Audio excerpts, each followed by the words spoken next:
В обласному конкурсі «Музичний керівник року» 2016 нагороджується Єгорова Ольга Леонідівна, заступник директора навчально-виховної роботи,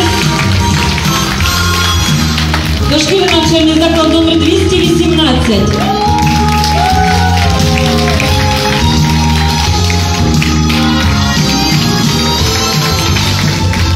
Грамотою нагороджується за активну участь в обласному конкурсі «Музичний керівник року» 2016 Волошина Тамара Олександрівна, методист, інноваційно-методичний центр.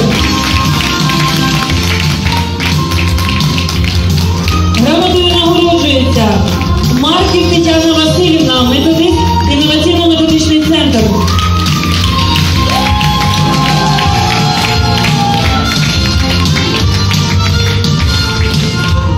Грамотою нагороджується Ширшова Тетяна Тарасівна, директор Криворізького позашкільного навчального закладу «Зміна».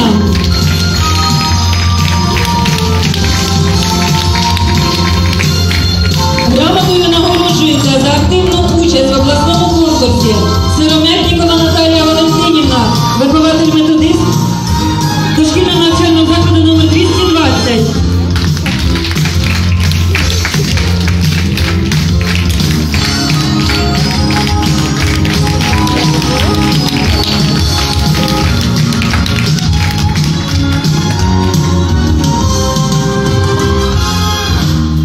За зайняте третє місце в обласному конкурсі «Музичний керівник року» 2016 нагороджується Вівтінець Анжела Володимирівна.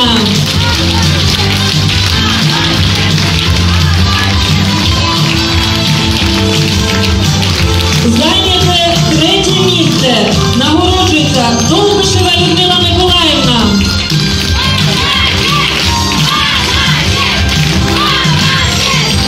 За почесне зайняте третє місце в обласному конкурсі нагороджується Кравченко Леся Миколаївна.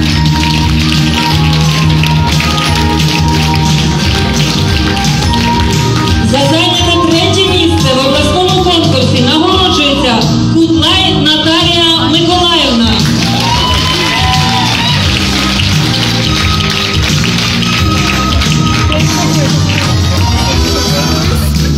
За зайняте третє місце в обласному конкурсі нагороджується Махова Ліда Дмитрівна.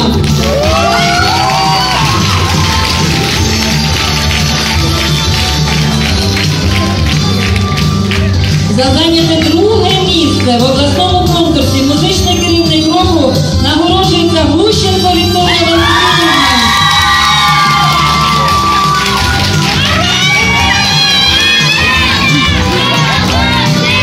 За зайняте друге місце в обласному конкурсі нагороджується Стаук Марина Володимирівна.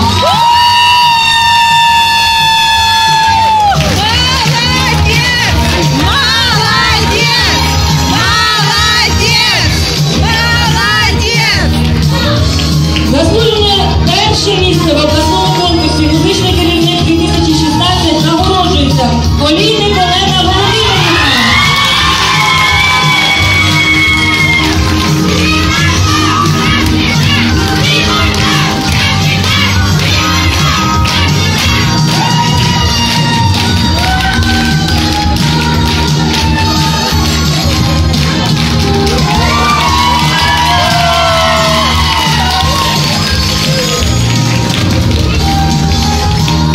Валентина Івановна.